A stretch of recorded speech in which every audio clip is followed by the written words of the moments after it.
Lesson F3, Wealth and Politics. Last time we saw some basics of how economic systems work, and the role of government in both most capitalist systems and more strongly socialist systems. So why hasn't Marx's global worker revolution happened? One explanation is that the dysfunctions and inequalities of capitalism are overshadowed by what Marx would call a false consciousness, distracted by enjoying what we can afford and hoping to make it rich ourselves one day. The worst abuses of workers and the environment also mostly happen in other countries where we can't see them. And in mostly capitalist countries, we've seen the problems of previous attempts at fully socialist states. The benefits of capitalism have also been enjoyed by many in wealthy societies, where the majority lives fairly comfortably and might even own a piece of the bourgeoisie pie by investing in public corporations. Working conditions have improved through professionals unionizing to bargain collectively with employers, and state regulations and welfare prevent some of the worst abuses locally. One of the most common places where socialist programs are mixed into wealthy capitalist nations is healthcare. Canada is one of many countries that has decided that the market alone cannot provide adequate healthcare services. Unlike most consumer goods, medical care is not a product for which demand is a matter of choice. You will either pay whatever you can for a needed medicine or die.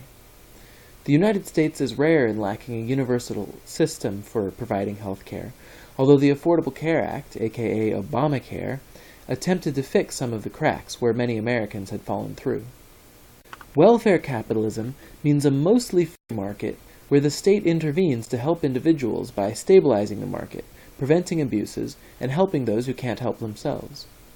The United States decided over its history to provide police and public schooling, build highways and parks, ban discrimination, and require overtime pay.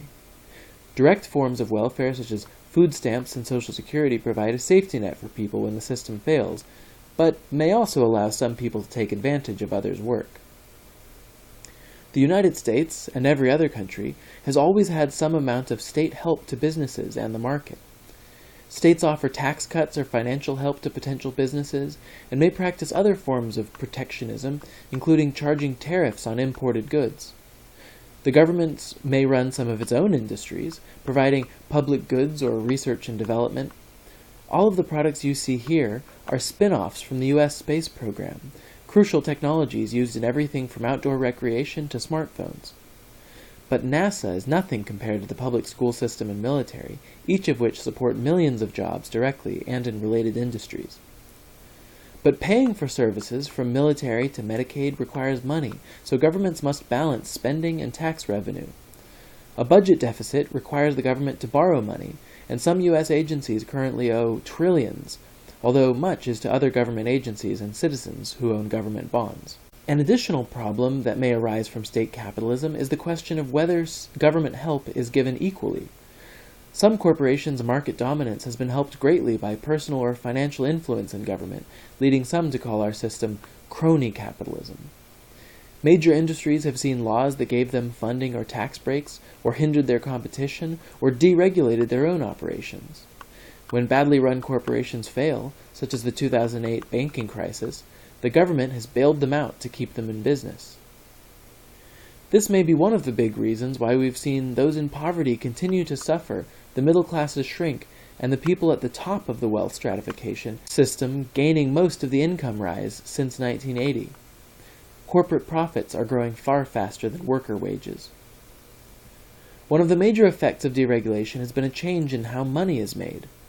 Political and economic changes in recent decades have made finance, the handling of money itself, the most powerful source of wealth in this country. Such deregulation and state support has helped form an oligopoly of major banks and investment corporations. You can see here the process of conglomerating smaller banks into larger ones, many of which received billions in the TARP bailout, initiated by President Bush and completed by President Obama. So who decides what role our government plays in the market? Who gets legal and taxpayer support? We need to understand how the government itself is structured. Bureaucratic authority at the state level depends on the rule of law. So to prevent a dictatorship from taking over the whole government, the framework for law is laid out in a constitution, where political power is divided into branches of legislating, or writing new laws, executing, or carrying out the laws, and judging, making sure the law is being written and carried out correctly. The authority to write laws is so great that the legislature is divided into two houses of Congress, the Senate and House of Representatives, who, along with the various executive branches and agencies and the judicial courts, can each keep the other from abusing or gaining too much power. Power is also divided in complex ways between individual cities, states like Louisiana, and the United States federal government. Government power may be held by one person, a monarchy, a small group, an oligarchy, or by the majority of people, a democracy. A monarch, such as a king, queen, czar, emperor, can be an autocratic dictator or have their powers limited by constitutional law and other branches of government. An oligarchy could be made up of an aristocracy, the military, or church leaders. The simplest form of democracy, seen in ancient Athens, Greece, is direct democracy, in which political decisions are made by the majority of citizens voting for the option they prefer.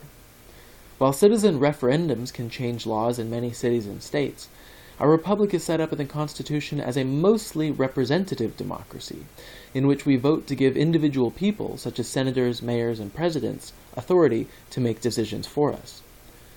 One system is not necessarily better than the others, as a majority group in a democracy may still oppress a minority, which is why we've added amendments to our Constitution to protect individual rights.